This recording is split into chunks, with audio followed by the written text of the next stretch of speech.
Secara bahasa, iman itu sering diartikan percaya tanpa ragu. Al-yaqinu bila syak. Percaya tanpa ragu. Teruskan, jangan berhenti sampai di sini. Walaupun belum didasari dengan dasar ilmu. Walaupun belum didasari dengan dasar ilmu.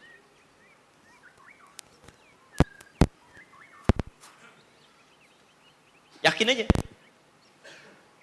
Coba lihat sini. Ini apa? Spidol. Yakin? Yakin. Ada yang beda pendapat? Mungkin ada yang mengatakan ini kapur? Tidak ya? Kenapa yakin? Karena Anda melihat. Penglihatan itu sumber pengetahuan. Yakin pada yang tampak itu disebut dengan dengan ilmu namanya. Yakin pada yang tampak disebut dengan apa? Ilmu namanya. Tapi kalau Anda yakin pada sesuatu yang belum tampak pada diri Anda, itu iman namanya. Yakin bahkan tanpa ragu. Saya nggak ragu, pasti. Pasti. Siapa yang bisa nampak Allah saat kehidupan di dunia? Tidak ada. Nggak ada yang bisa menatap Allah, tapi kita yakin. Allah ada, bisa dibuktikan dengan sekitaran kita, bisa dibuktikan dengan ciptaan, bisa dibuktikan dengan makhluk. Ya, bagaimana pembuktiannya? Mencari ilmu. Tapi walaupun ilmu itu belum ada, saya yakin itu iman namanya. Jelas ya? Di iman itu percaya tanpa ragu, seyakin-yakinnya walaupun belum ada ilmu. Jelas? Baik. Nah, asal kata iman itu seakar dengan kata aman. Al-amnu. Al-amnu. Sudah jadi bahasa Indonesia, artinya aman. Orangnya disebut mukmin, jamaknya mukminin. Perempuannya disebut mukminah, jamaknya mukminat. Saya ulang. Akar kata iman seakar dengan kata aman. Amina ya'manu. Kemudian mendapatkan penamaan hamzah amana, kemudian menjadi iman. Asalnya berasal dari kata aman. Dalam ilmu bahasa Arab, asal kata itu selalu akan terkait dengan derivasi, penambahan kata jadi menjadi baru. Misal, kata iman dari kata aman, kenapa mendapatkan penambahan ya dengan alif? Walaupun menjadi kata iman akan terkait dengan kata aman asalnya. Ya, akar katanya. Paham sampai di sini? Baik, apa kaitannya antara iman dengan aman? Kenapa kata iman terambil dari kata aman? Kata para ulama bahkan para pakar bahasa, seakan-akan ada isyarat dalam penamaan kata ini, orang yang punya iman itu pasti akan ditanamkan rasa aman dalam dirinya oleh Allah Subhanahu wa taala. Baik aman dalam kegelisahan dunia, juga aman dalam kegelisahan akhirat. Aman dari ancaman dunia dan aman dari siksa Allah Subhanahu wa taala saat di akhirat. Jadi iman ini kenapa disebut dengan iman? Seakan-akan memberikan gambaran kepada kita, orang yang punya iman hidupnya pasti akan aman. Tenang, tentram. Jadi kalau Anda sampai sekarang mengaku beriman tapi hidupnya tidak merasa tentram, pasti ada yang tidak sempurna dengan keimanannya. Pasti ada yang belum tepat dengan keimanannya. Karena dari dulu orang-orang beriman itu suasananya tenang, aman. Coba lihat waktu di zaman Nabi SAW. Sebelum beriman gelisah. Sebelum beriman lisannya kotor. Tangannya tidak baik. Sampai ke ujung kaki. Tapi setelah beriman, Masya Allah. Kalimatnya lembut, hatinya damai, suasananya indah. Dan hebatnya orang Islam datang kemanapun, tempat itu selalu berubah menjadi lebih baik. Silakan Anda cek. Datang kemanapun, satu orang Islam datang kemanapun pengaruhnya pasti baik. Antum pernah dengar namanya Tariq bin Ziyad? Tariq bin Ziyad yang pernah diutus sampai ke Andalusia, ke Spanyol. Ya, sampai kemudian beliau merapat di Jabal Tariq, Gunung Tariq. Sampai sekarang dikenal dengan Gibraltar. Dari bahasa Arab, Jabal Tariq. Berhenti di situ, menatap ke 10.000 pasukannya. Kalau kalian mau berjuang, ke depan silakan. Wafat, syahid. Kalau mau pulang, silakan berenang. Kapal saya bakar semua. Di belakang ada maut, di depan ada maut. Cuman bedanya, belakang itu mati konyol, di depan mati syahid. Pilih mana? Dan tujuan syahidnya bukan untuk berperang. Tujuan syahidnya untuk membawa kebaikan di negeri Andalusia. Karena teman kita desa sedang dizolimi. Jadi ada laporan bahwa raja di Andalusia berbuat zalim kepada rakyatnya. Masyarakatnya datang kepada Musa bin Nusair, gubernur Afrika. Dulu Afrika itu provinsi, Anda bayangkan. Afrika Utara, Afrika Selatan, Afrika Barat. Musa bin Nusair, gubernur Afrika Utara. Gubernur Afrika Utara. Kepemimpinannya ada di Madinah, khalifahnya. Jadi Afrika Utara itu provinsi, Anda bayangkan. Kebayang nggak Afrika Utara? Ada Mesir, ada Libya, ada Tunisia, Maroko, Aljazair. Itu provinsi dulunya. Gubernurnya Musa bin Nusair. Kedatangan perwakilan dari Spanyol, Andalusia. Mengadu, Raja Rodik ini dolim kepada kami. Ada rakyat yang dibantai, dibunuh, macam tolong kami, minta tolong. Dikirimkanlah kemudian pertama kali intel dulu ke sana untuk melihat benar nggak? Ternyata benar. Tolong mereka, dikirimkan 10.000 orang. Berhadapan dengan pasukan itu. Setelah bebas, bagus dan sebagainya, mau pamit pulang, diminta oleh mereka, tolonglah bertahan di sini, bantu kami untuk membangun negeri. Dibantu di sana. Kembangkan. Sampai bawa di bibit pakan dibawa ke sana. Bibit pakan terbaik dibawa ke sana. Makanya sampai sekarang kuda-kuda paling bagus di Spanyol. Ya, yang sekarang dikenal dengan alfalfa itu. Orang Arab bawa dulu, namanya kodba. Asalnya kodba namanya, sekarang dikenal dengan alfalfa. Itu pakan terbaik untuk hewan ternak sekarang, termasuk juga hewan-hewan tunggangan. Makanya kuda-kuda paling bagus, kuda Andalusia. Dulu istilahnya bukan kuda Spanyol, kuda Andalusia. Pakan dibawa sampai dengan kemudian ke Australia, sampai dibawa ke Brazil, sampai dibawa ke beberapa negara bagian. Makanya sapi-sapi paling bagus sekarang dari sana. Itu asalnya demikian. Kalau mau dibuktikan secara sejarah silakan lacak, ada. Ada. Ya, sebagian kawan kita membuat sekarang di Jonggol untuk menanam itu, mengembangkannya.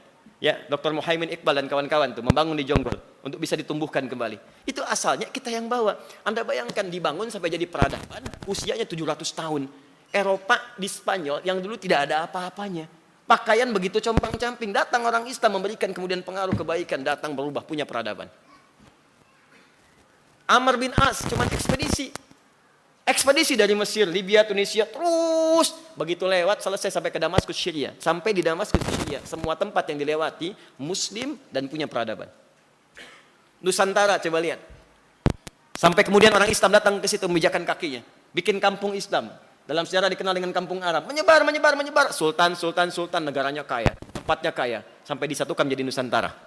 Sampai negara Kesatuan Republik Indonesia. Saya mau tanya pada Anda, siapa yang mensupport pertama kali negara ini, saham terbesarnya?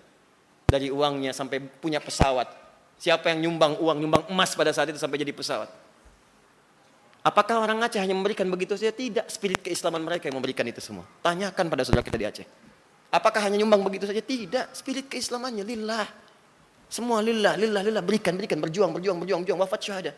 Makanya di dalam undang-undang kita disebutkan kalimat Allah atas berkat rahmat Allah yang Maha Kuasa. Dia orang Islam itu ada dimanapun pasti baik, Pak. Jadi minoritas baik, jadi mayoritas baik. Di mana antum pernah dengar di satu tempat orang Islam mayoritas kemudian berlaku zalim kepada yang lain? Hampir nggak pernah dengar. Silahkan cek. Selalu baik itu. Kenapa? Karena ada nilai keamanan dalam dirinya. Jadi antum harus bangga membawa nama Islam. Kemana-mana mesti bangga, tunjukkan kebaikan itu. Makanya kalau ada orang Islam yang tidak baik, yang kasar lisannya, kasar pandangannya, kasar tangannya, kasar kakinya, patut dipertanyakan di mana imannya. Karena iman itu kalau sudah ada dalam jiwa, itu mendorong pada yang baik, otomatis, pada yang aman. Makanya semua ayat dalam Al-Quran terkait dengan tindakan tubuh kita, itu hampir rata-rata dibuka dengan kalimat iman. Ya ayyuhalladzina amanu dulu, baru tindakan kita. Contoh, lisan.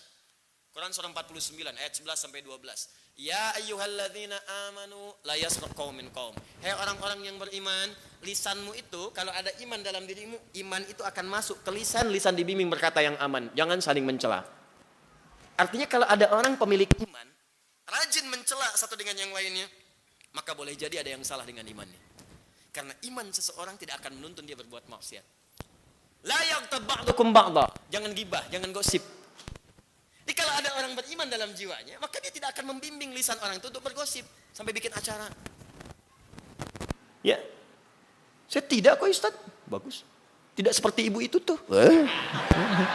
Sama. Quran surah kedua ayat 172 paling kiri pertengahan.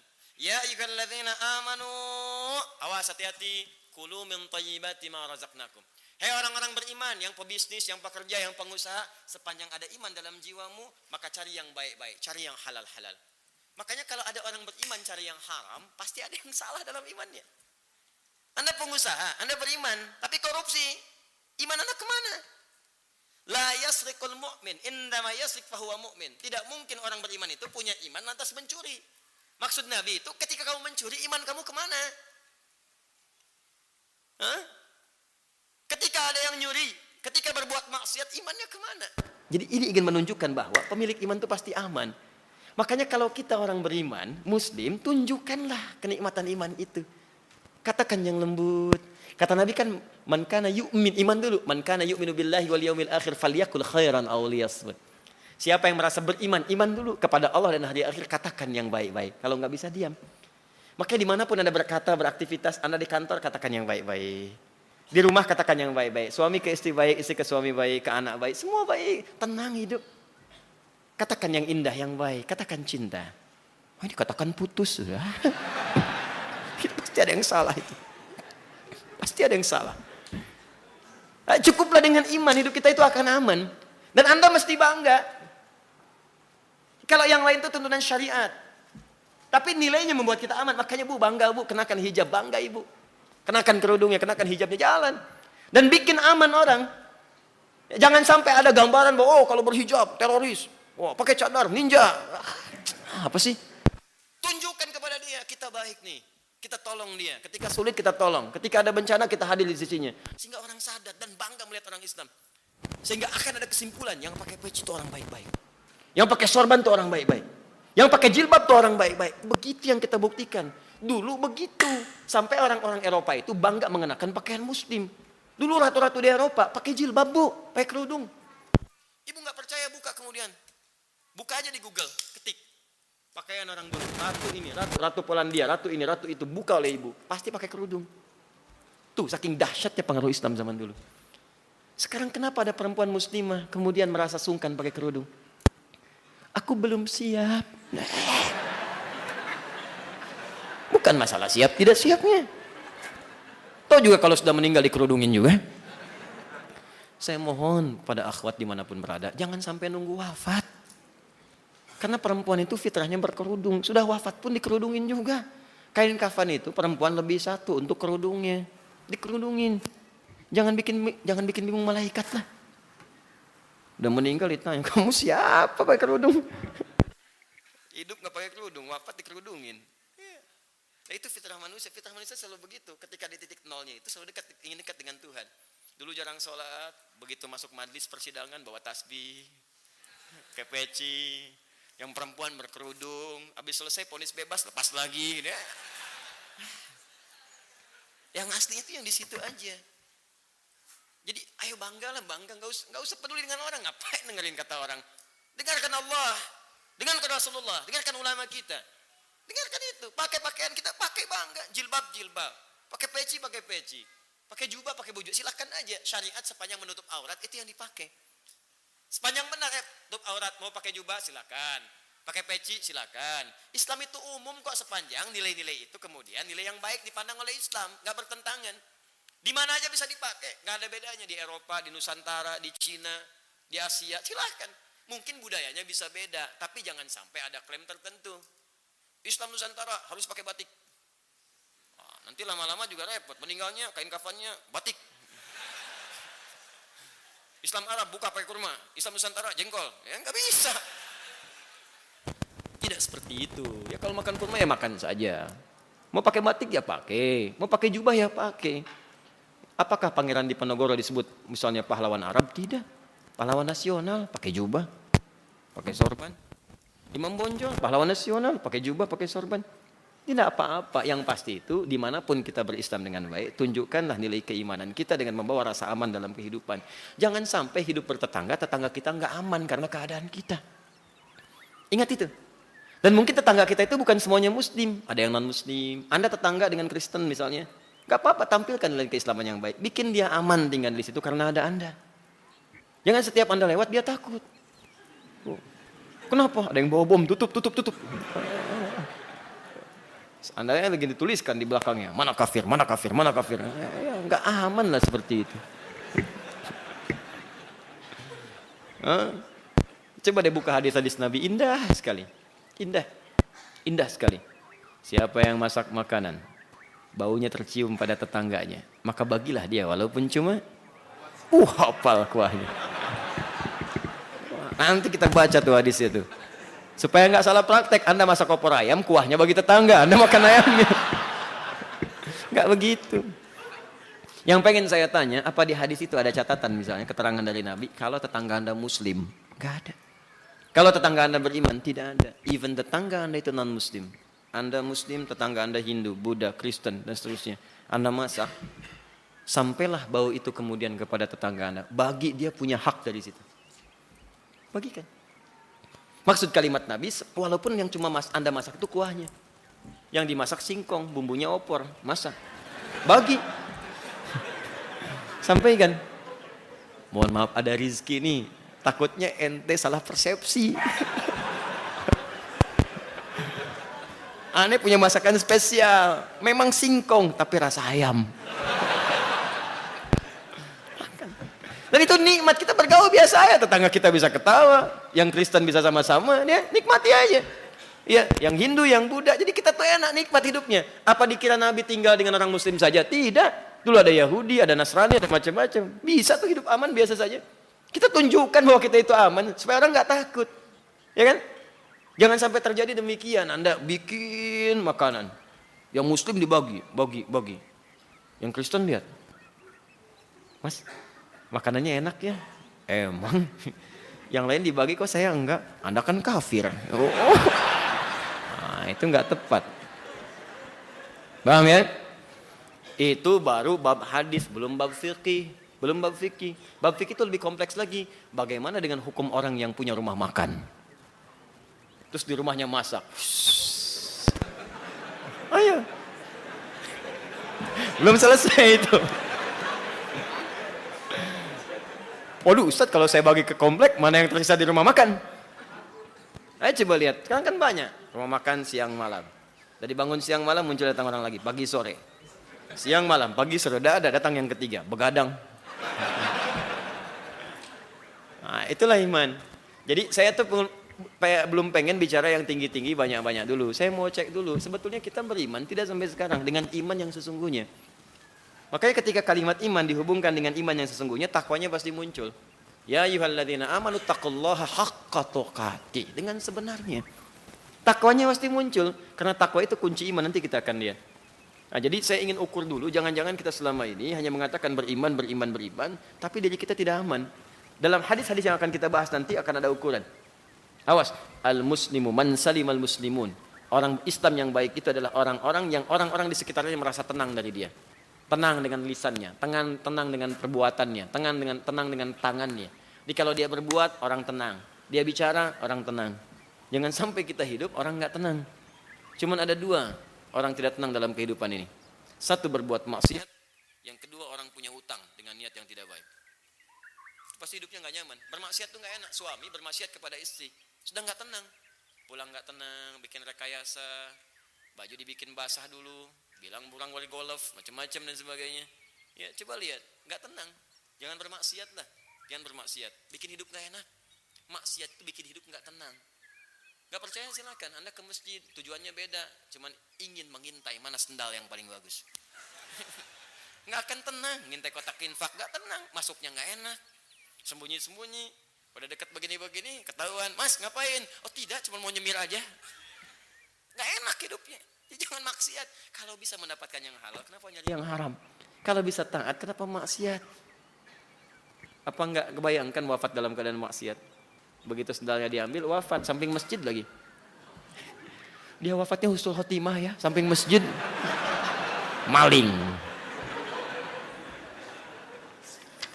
Paham? Nah, jadi ini bagian pertama kitabul iman. Nah, apa saja inti kitabul iman ini? Bagaimana penjelasan sampai dengan turunan-turunan sampai hadisnya? Itulah yang kita akan bahas dalam pertemuan berikutnya insyaallah. Baik. Jadi kita baru bahas judul nih. Sabar ya, sabar. Orang sabar disayang Allah. Baik, ada pertanyaan? Oh, tidak ada kertas. Kalau tidak ada kertas, saya coba baca dulu satu ya. Ya, coba sekarang kita baca mukaddimah dulu ya. Kita baru judul nih. Jangan-jangan ntar pulang. Tadi ikut pengajian, ya Ustadz Adi, iya. Bahasanya apa? Judul. Allahu Akbar. Baik, bismillahirrahmanirrahim. Kitabul Iman. Bab qaulun Nabi sallallahu alaihi wasallam buniyal Islamu ala khamsin. Bab yang menerangkan tentang sabda Nabi sallallahu alaihi wasallam, buniyal Islamu ala khamsin. Islam itu dibangun berdasarkan 5 fondasi. Wa huwa qaulun wa fi'lun wa yazidu wa yanqus. Iman itu, awas. Iman itu tergambar dari perkataan dan perbuatan. Wa huwa qaulun wa fi'lun. Iman itu terrefleksikan dalam perkataan dan perbuatan. Ini pengantar yang paling dasar. Betul, iman itu amalan hati. Di hati kita ada iman.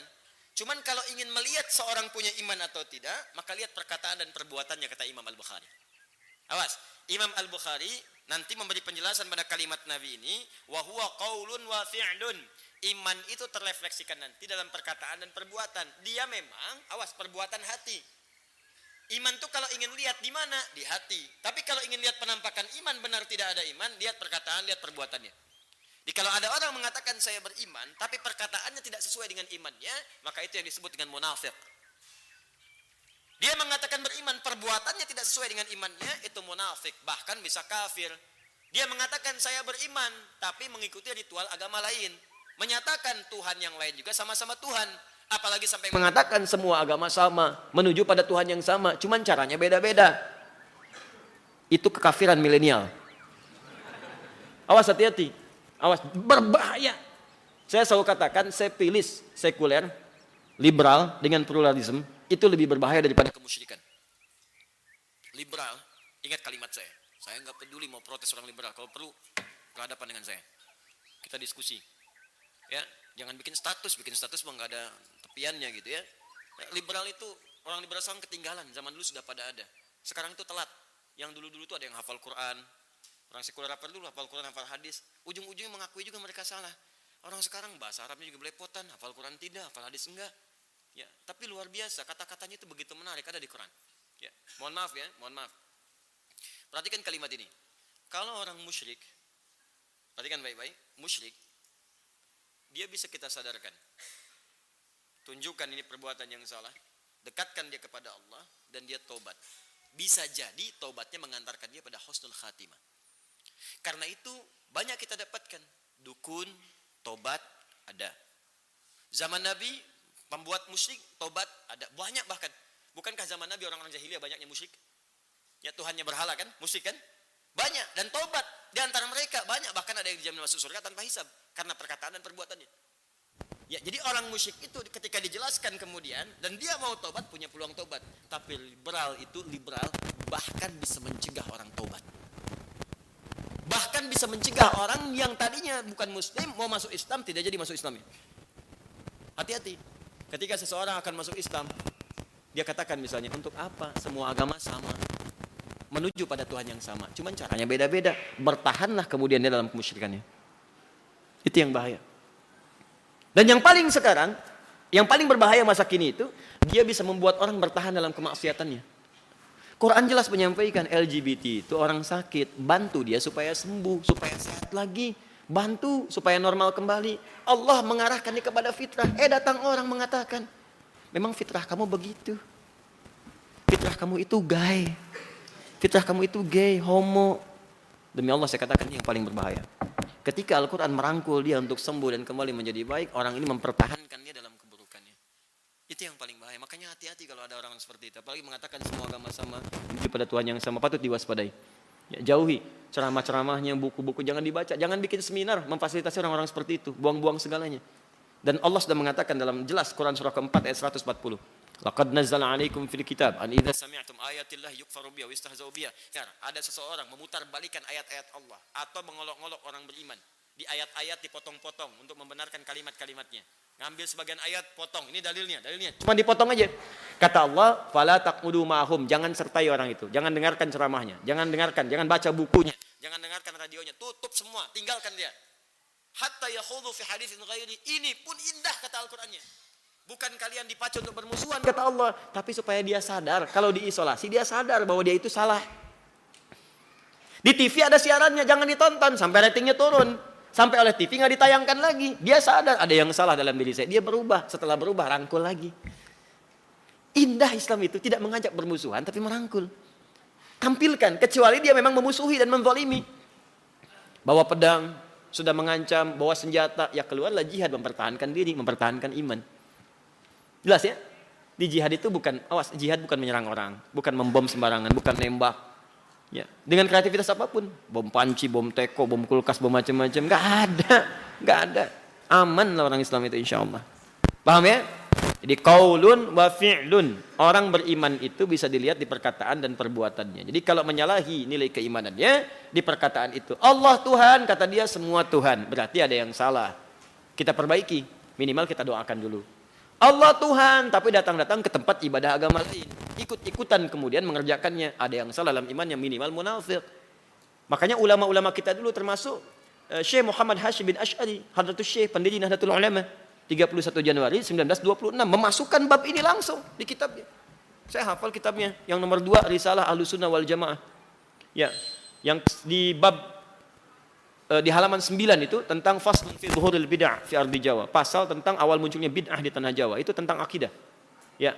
Wal mubtadi'ina fiha wa intisyaruha, dan orang-orang pelakunya dan juga penyebarannya. Di halaman 14 paling kanan sebelah atas disebutkan ada orang yang ikut-ikutan ke tempat ibadah agama lain. Disebutkan nama-nama agamanya. Disebutkan juga nama tempat ibadahnya. Cuman kalau saya sampaikan sekarang, selesai dari sini tersangkalah saya. Ya, maka saya sebutkan umum saja gitu kan.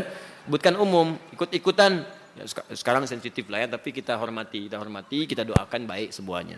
Jangan mencela, jangan apa-apa, cukup kita belajar dengan baik saja. Paham ya? Nah, jadi setelah kemudian disebutkan oleh beliau, itu bagus sekali kalimatnya. Siapa yang ikut-ikutan ke tempat ibadah agama fulan dengan mengenakan pakaiannya dan mengakui bangga dengan itu, dikenakan pakaiannya. Kalau sekarang saya pakai topi-topinya, pakai pakaiannya dan macam-macam gitu kan. Kemudian ada yang ikut ke tempatnya, disebutkan oleh beliau fahuwa kafir. Dia ikut-ikutan kafir, sesat di situ. Dulu ulama kita pada akidah itu tegas saja. Ya, tegas kan, undang-undang kita juga mengaturnya jelas. Ini kan yang aneh tuh begini. Maaf ya, saudara kita yang agama lain biasa-biasa saja. Kenapa orang Islam yang ribut? Biasa-biasa saja. Coba deh Anda katakan misalnya, maaf ya, setiap datang Idul Fitri, setiap datang 25 Desember, selalu ribut persoalan bolehkah mengucapkan selamat misalnya kepada agama lain. Kenapa tiap tahun selalu ada perdebatan itu? Toh yang merayakannya pun tidak sibuk-sibuk amat kemudian ingin diberikan ucapan selamat. Biasa saja. Apa pernah Anda dengar saya orang Kristen maksa Anda, kenapa mau mengucapkan selamat itu Natal? Apa pernah Hindu mengatakan kepada Anda, kenapa nggak mengucapkan selamat Hindu misalnya dan sebagainya? Tidak kan? Kita biasa-biasa aja, kenapa jadi pada ribut? Dari dulu kita punya hak, kita itu khatam tentang toleransi. Khatam toleransi, nggak usah diajarin. Jangan mengajarkan umat Islam tentang toleransi, udah hafal, udah khatam di situ. Ya. Dan jangan dengarkan orang-orang Eropa tuh. Ya, orang-orang misalnya yang di luar, umumnya yang jelek, yang baik-baik banyak. Yang jelek itu kita kemudian arahkan pada yang baik, kita doakan, kita tunjukkan Islam baik. Gitu caranya. Jangan menjadi musuh juga, karena mungkin dia belum tahu. Coba Anda lihat tentang jilbab, demo. Silahkan cek di sekian tempat, tidak boleh jilbab dipakai di tempat umum karena Islam minoritas, kemudian demo. Demo ini Islamofobia, datang demo. Pernah nggak di kita di mayoritas muslim keluar demo ke Jakarta menolak non muslim, menolak ini? Nggak ada di kita mah hatam. Jangan pernah ajari kita tentang HAM dari luar, jangan ajari kita tentang toleransi. Orang Indonesia insya Allah sudah hatam tentang Bhinneka Tunggal Ika dan tentang bertoleransi, tinggal dibuktikan dalam kehidupan kita aja. Paham ya? Kenapa nyambung ke situ? Jadi masalah saya kalau bicara akidah saya tegas ya, nggak peduli saya mau wafat juga, memang waktunya meninggal ya meninggal, nggak peduli. Kalau masalah akidah saya tegas, karena khawatir saat wafat akidah itu kemudian runtuh, itu yang bahaya. Ya, kalau urusan ajal nggak usah dipikirkan, kapanpun maut datang wafat. Cuma saya terus berdoa mudah-mudahan wafatnya syahid, itu aja. Mudah-mudahan insya Allah, mudah-mudahan lagi ngajar meninggal, gitu kan? Ya kalau bukan gurunya muridnya misalkan.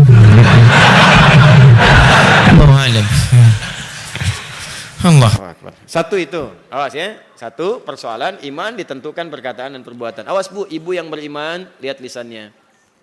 Ya, bapak yang beriman, lihat perbuatannya. Jangan sampai beriman tapi perbuatan tidak baik. Dua, masalah kedua, wa yazidu wa yanqusu. Dia bisa naik, bisa turun. Jadi ada dua pokok nih ya. Satu, di perbuatan, termasuk perkataan. Yang kedua, naik dan turun. Iman itu bisa naik, bisa turun. Ingat, Imam Al-Bukhari memberikan pengantar pertama tentang masalah iman itu, wa huwa qaulun wa fi'lun wa yazidu wa yanqus. Ingat kata beliau, iman itu terefleksikan dalam perkataan dan perbuatan dan dia bisa naik dan turun. Gampang. Pernah nggak merasa semangat sholat? Tiba-tiba pengen tahajud malam gitu kan? Pernah ya? Walaupun faktornya bisa banyak. Bisa karena besok mau ujian, terus tahajud. Bisa karena besok mau wawancara pekerjaan, ya, terus tahajud. Ya Allah, gitu kan? Wah, udah diterima lupa. Bisa jadi begitu. Ya begitu lulus lupa. Ada. Itu kan motivasi, tapi umumnya begitu ada satu kondisi ke masjid senang, ya salat sunnah senang. Dan ada yang hebat, gak ada motivasi dunia, dia semangat ibadah. Itu Yazid. Yanqus. Pernah nggak merasa malas misalnya tahajud, tiba-tiba nggak tahajud, ya kan? Bola yang dikejar-kejar, sampai hafal, Frank Lampard sekarang ngelatih Chelsea, Neymar mau balik ke Barcelona, apa gitu kan? Nungguin Chelsea menang, pramusim menangis tuh ya, satu sama skornya apa banget, sampai tahajud lupa. Ada yang begitu, ya paham ya? Messi kartu merah yang kedua dalam hidupnya hafal itu kan? Ya sama si Mendes sama-sama kapten, padahal cuma saling dorong aja pakai bahu, padahal harusnya kartu kuning hafal. Menit ke-37 apal gitu kan, juara ketiga ngambil medali apal ya, tapi tahajud lupa. Ada yang begitu ya. Brazil juaranya apal, Peru kedua apal, Copa America iya gitu apal, cuma ya lupa ibadah-ibadah yang lain. Fardu aja, fardu kadang terlambat juga ada, itu yang kus lagi nurun. Obatnya apa? Obat untuk iman supaya naik dan dijaga supaya tidak turun dan terrefleksikan dalam perkataan dan perbuatan yang baik. Obatnya adalah pembahasan yang kita akan bahas pada saat ini. Saya teruskan dulu sebentar. Qala Allah Ta'ala. Nah, ini yang saya senang. Beliau membuka dengan ayat dulu, baru hadis-hadis. Untuk menguatkan pembahasan ini, kata beliau, saya akan coba menampilkan dulu beberapa ayat-ayat Al-Quran sebagai landasan sebelum menyampaikan hadis-hadis Nabi SAW. Satu. Qala Allah Ta'ala, Allah berfirman di dalam Al-Quran surah ke-48 ayat yang keempat, surah Al-Fatah ayat yang keempat. Liyazdadu imanan ma'a imanihim. Awas hati-hati. Allah menunjukkan kepada beberapa golongan tertentu, hamba-hamba tertentu yang beramal soleh, supaya hati-hati mereka dapat menambah kualitas iman yang telah mereka miliki. Jadi ada amalan-amalan tertentu yang bisa menambah, menguatkan iman. Ya, nanti misalnya kita sudah punya iman nih, sudah ada. Pengen kuat. Orang ngejar sholat fardu, kita ngejar sholat sunnah. Orang ngejar baca Quran, kita mengejar hafalan Quran. Orang ngejar zakat, kita ngejar infak. Supaya nambah itu bagaimana caranya? Nah, itu dibuka dulu dengan ayat tadi. Paham ya? Di pertama Quran surah 48 ayat keempat. Kemudian juga wazidnahum huda. Kalau sudah imannya bertambah, kami tambahkan pula hidayah, petunjuk dari kami. Jadi Allahu Akbar. Mohon izin saya berhenti nanti di baris yang kedua ini. Apa faidahnya kata Imam Al-Bukhari iman itu bertambah?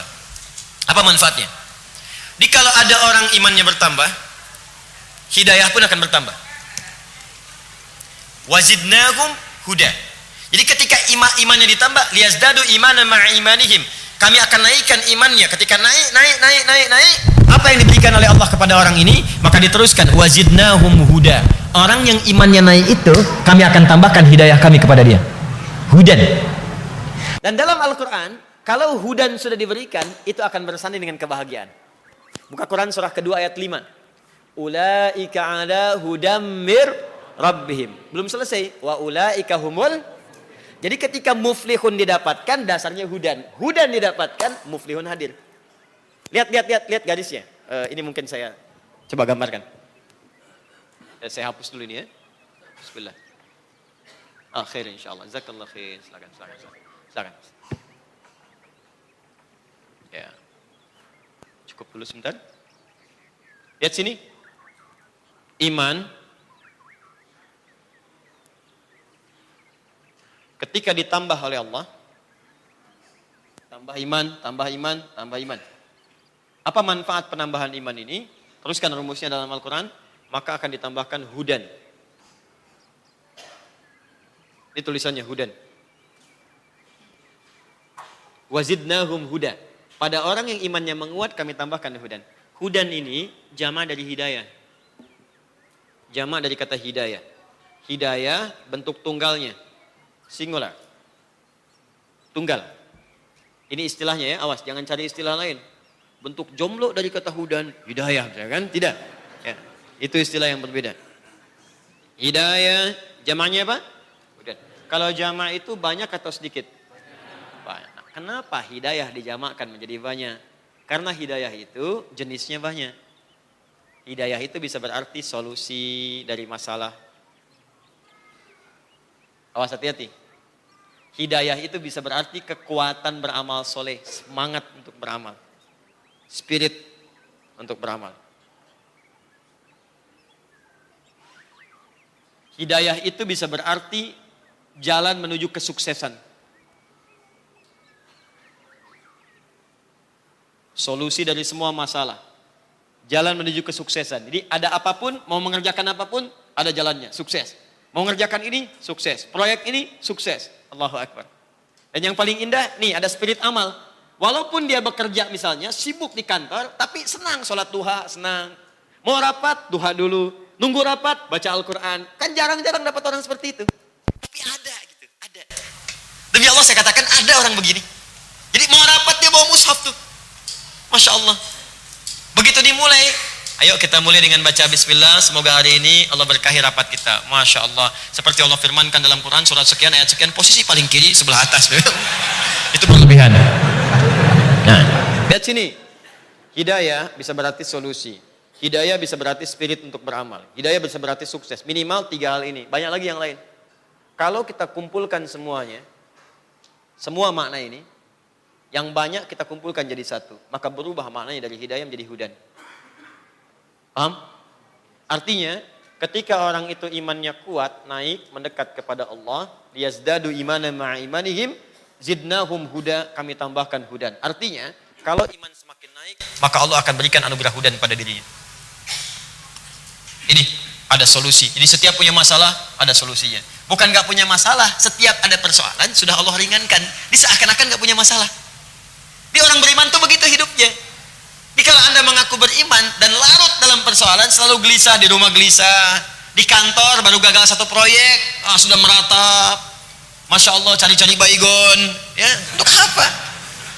Ini menandakan ada yang salah dalam imannya. Ya, ibu ada masalah sedikit dengan rumah tangga, baru tadi malam masalah, jam 2 udah bikin status di media sosial. Untuk apa? Semoga Allah menguatkanku, ditulis di Facebook. Untuk apa? Tolong aminkan ya ukhti. Apa?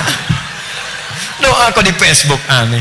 Doa tuh hamparkan sejadah, ngadap kiblat, berdoa. Engkau pasti bermaksud baik kepadaku ya Allah. Tulis. Untuk apa gitu? Gak ada solusinya. Cuman membuka aib Anda kepada orang lain. Terus ditungguin komen muncul pertama, celing, Ucuk kenapa?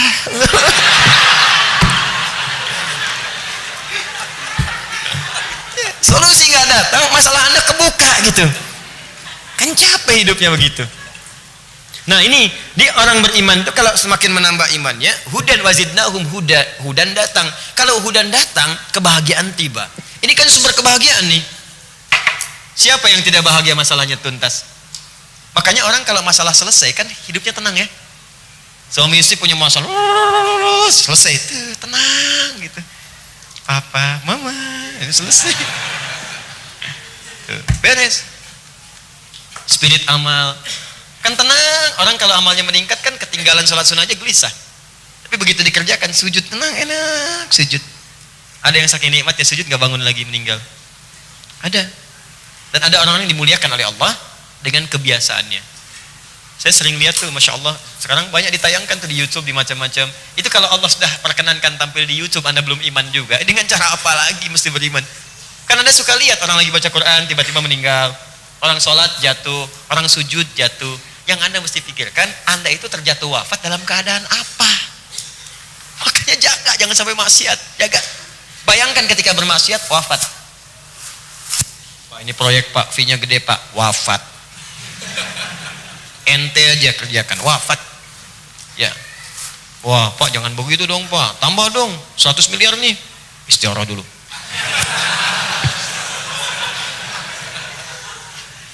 Jadi kalau sudah mendapatkan ini semua pasti bahagia.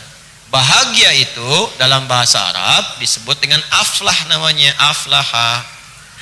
Agak sukses. Kalimat aflah ketika disebutkan di Quran kembali lagi ke iman. Makanya orang-orang beriman itu pasti dapat aflah. Turun surahnya langsung, surah 23. Surah orang beriman, surah orang yang punya iman. Orang yang punya iman disebut mukmin. Emang yang beriman satu orang saja? Tidak, banyakkan, jamakkan mukminun. Mukminun, orang-orang yang punya iman. Ketika dibuka surat itu, surah ke-23 Quran, surah ke-23, baca ayat pertamanya, qad aflahal mu'minun. Orang-orang punya iman itu hidupnya pasti bahagia. Karena ketika imannya dinaikkan oleh Allah, datang hudan, punya masalah selesai, beramal semangat, bekerja sukses, wah ideal lah pokoknya hidupnya, nikmat. Makanya saya tidak pernah menemukan, jarang saya temukan ada sahabat-sahabat Nabi setelah beriman, beraktivitas, sering mengeluh, hampir nggak pernah saya temukan. Bahkan mengeluh pun pada sesuatu yang nggak bisa dia kerjakan seperti orang lain dalam kepentingan ibadah, baru mengeluh. Kenapa saya nggak bisa seperti si Fulan ya, tadi malam bangun, baru mengeluh untuk sholat. Aduh, saya nggak dapat tuh yang hadis yang dia dapatkan, baru mengeluh. Jadi mengeluhnya pun ingin menyusul kebaikan orang, bukan mengeluh persoalan dirinya. Ya, itu indah gitu. Kenapa kita nggak dapatkan itu sekarang? Pasti ada yang belum kita rasakan, pasti ada yang belum kita jalani. Itu 57 hadis itu yang harus kita tekuni dalam hidup, supaya hidup kita tuh dapat ini. Nah, yang paling hebat nih, iman, mukminun dapat falah. Orang yang dapat falah disebut muflih. Muflih, satu orang. Kalau banyakan tinggal tambah di ujungnya, muflihun. Lihat, lihat. Kalimat iman dapat hudan, hudan dapat aflah. Orangnya muflih, jamannya muflihun. Quran surah 2 ayat 5. Ulaika ala hudam mir rabbihim wa ulaika humul. Quran surah 2 ayat 5. Kalimat hudan disandingkan dengan kalimat muflihun. Ulaika ala hudam mir rabbihim.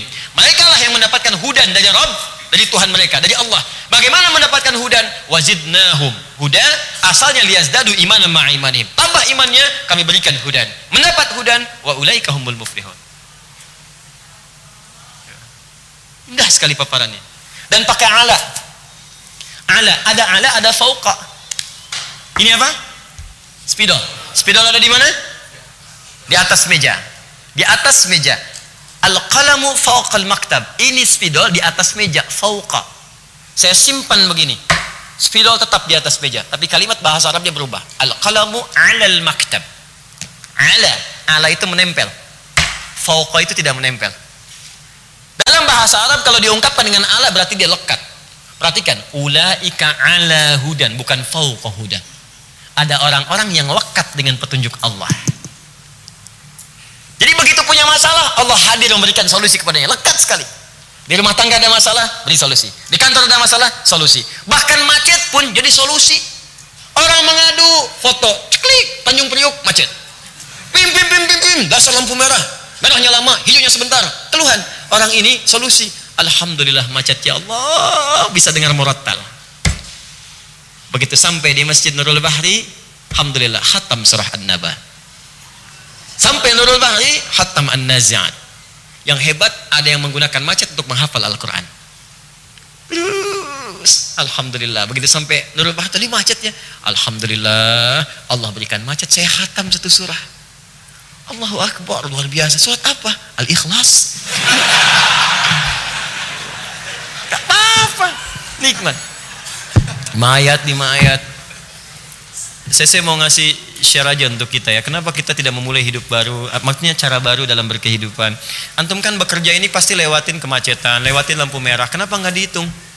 Lampu merah ini dalam sehari satu ayat. Lampu merah pertama mendengarkan bacaan yang benar. Lampu merah kedua diikutin. Ketiga saya hafalkan. Kan bolak-balik 10 lampu merah. Satu hari 1 ayat, satu hari 2 ayat, satu hari 3 ayat.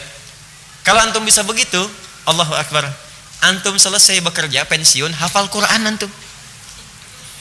Ini antum nih yang sudah selesai bekerja, apa yang antum kerjakan selama hidup kalau cuma mengejar dunia saja? Antum yang di kampus juga begitu, wisuda plus dapat mahkota Quran. Bikin perubahan sekarang. Di kampus manapun Anda kemudian belajar, tanamkan dari sekarang, hatam Quran saya, hafal Quran. Minimal kalau belum mau menghafal, baca berapa kali hatam Anda? Sehari misalnya 1 halaman, setiap berangkat, pulang 1 halaman lagi. Biasakan baca. 624 halaman. Ya 2 tahun hatam Quran kalau cuma baca. Kalau mau menghafal, Allahu Akbar. Begitu di wisuda statusnya naik. Dan ingat kata-kata saya ini ya. Jika Anda di wisuda membawa Al-Quran walaupun di kampus umum, maka seketika itu Allah akan muliakan Anda. Dan itu kemuliaan akan dititipkan bahkan di kampusnya. Disebutkan minimal Anda dan tiba-tiba datang. Sekarang Allahu Akbar, yang di wisuda itu ketika dia hatam Al-Quran, itu Allah tidak akan ridho sekedar dia selesai saja. Tiba-tiba di mulut rektornya langsung disampaikan, orang ini karena hafal Al-Quran kami berikan beasiswa untuk S2-nya. Dan yang paling dahsyat bukan kalimat lulusnya. Kalau yang lulus banyak, IPK 4 gak usah bangga, banyak yang 4 itu. Tapi yang dahsyat, Ananda Fulan bin Fulan, Fulanah binti Fulan, lulus di Fakultas Kedokteran dengan IPK 4,00, dan dalam kuliahnya Masya Allah Adinda telah menyelesaikan hafalan Quran 30 juz. Yang tembus ke dalam relung jiwa kita, semua orang yang hadir, bahkan pada wisudawan, bukan karena lulus dengan 4-nya, tapi karena kalimat Al-Qurannya. Itu yang dahsyat. Coba rubah kehidupan kita. Makanya kalau iman itu naik, hidayah datang, kebahagiaan itu tiba. Tapi pertanyaannya, Ustadz, bagaimana cara saya menaikkan iman itu supaya naik? Itu nanti yang akan kita bahas di pertemuan berikutnya, insya Allah. Ya, jadi kita agak lumayan, ya, judul sudah dan mukaddimah 2 baris. Insya Allah. Nah, kalau cuma terjemahan nggak dapat syarah seperti tadi, jadi saya harus bawa kitab untuk menyampaikan itu. Tapi nanti ini tahu nggak? Ini kitab 4 jilid, setiap jilid besarnya begini, harganya 350.000. Saya nggak punya toko kitab, saya bukan promosi, saya bukan mau jualan, saya cuma mau bandingkan. Antum ngisi pulsa berapa dalam sebulan? Untuk kuota, untuk macam-macam. Ini kuota seumur hidup, dibawa-bawa lagi. Nggak ada yang habis buku selama sebulan langsung habis. Siapa yang mau makan ini? Hisab di hari kiamat. Meninggal kitabnya masih ada, baca orang lain lagi. Bawa, beli oleh antum. Bahasa Arabnya kalau bisa. Begitu datang kajian, lihat, saya terangkan, buka, tahu cara bacanya. Ya, saya bacakan, baca, kasih catatan pinggirnya. Tuh, antum pun bisa baca, bahasa Arabnya bisa, baca hadis yang benar, paham juga, ada rekamannya. Nanti ketika anaknya lahir, tumbuh dewasa, belikan kitab, jangan kitab antum, kitab yang baru, yang nggak ada catatannya. Nah, belajar Al-Bukhari sama papa, sama mama, buka. Papa terangkan, baca, bukan begitu cara bacanya, begini cara bacanya. Pahami ini.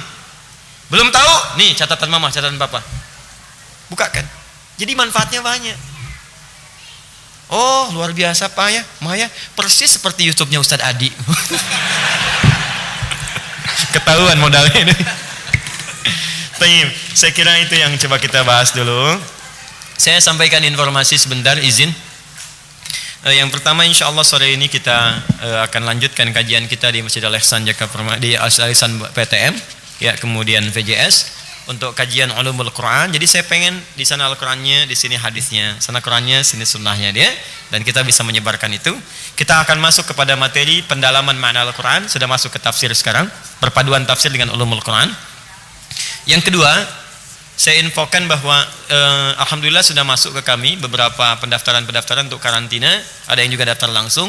Itu akan dimulai di Agustus nanti insya Allah, ya, di bulan depan kita akan mulai untuk yang 30 hari. Ikhwan akhwat sudah ada tempatnya, jadi menghafal Quran 30 hari 30 juz. Dan berita baiknya di bulan ini, akhir bulan ini akan datang utusan dari Sudan, khusus dari pesantren terbesar di Sudan untuk menghafal Quran. Ya, datang ke kita, ingin kerjasama, terus membangun juga cabangnya di sini. Jadi nanti insya Allah metode Sudan untuk menghafal Quran nanti ada metode Sudan, ada metode Libya di kita. Libya itu menghafalnya pakai lauh, kayak papan. Jadi dituliskan. Jadi kalau sudah hafal, hapus. Jadi antum tuh hafal Quran dengan tulisannya, dengan keadaan mushafnya, dan itu bisa menuliskannya secara langsung. Nanti kita akan bagi itu, insya Allah dibuka untuk Agustus. Ya, untuk yang trainer saya kira sudah diseleksi dan mudah-mudahan nanti diumumkan. Dan nanti ada waktunya kita mulai belajar di tanggal 22 Juli di bulan ini insya Allah. Kemudian yang ketiga, yang terakhir, sudah masuk ke kami yang program untuk da'i itu ada sekitar 113 dari 500-600 yang diseleksi, dan itu hanya diambil 10 orang saja mewakili beberapa provinsi.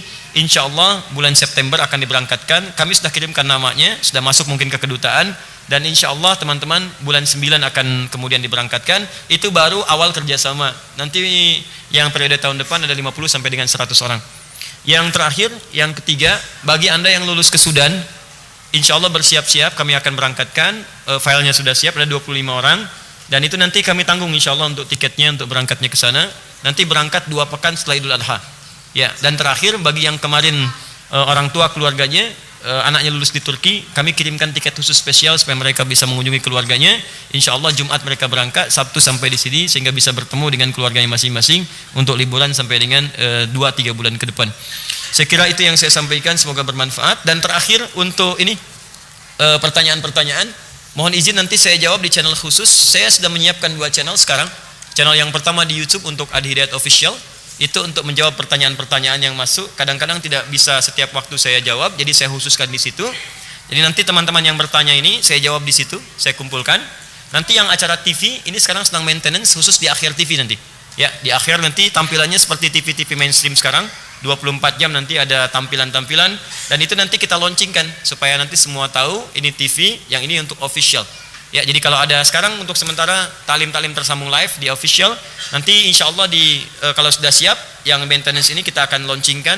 Jadi nanti kita akan sampaikan, ini 24 jam ada program menjadi ahli Quran. Kan di luar ada bedah rumah kan, di kita ada bedah penghafal Quran. Nanti misalnya ya, di kita akan lihat yang maaf, yang otaknya divonis lumpuh, yang matanya nggak bisa lihat, yang anak-anak, yang orang tua, ada acara Quran, ada talk show, ada macam-macam.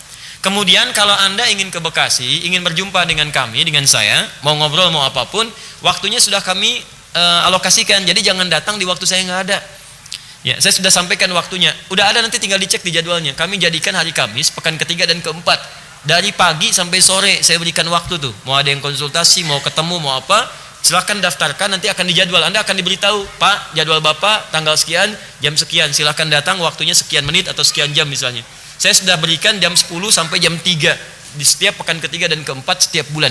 Hari Kamis. Jadi kalau Anda datang hari Senin, Anda nggak akan ketemu saya. Hari Selasa nggak akan ketemu saya. Hari Kamis Anda ketemu saya. Ya, saya kira itu yang saya sampaikan. Semoga bermanfaat. Subhanakallahumma bihamdika asyhadu an la ilaha illa anta astaghfiruka wa atubu ilaik. Wa akhiru da'wana alhamdulillah rabbil alamin. Assalamualaikum warahmatullahi wabarakatuh.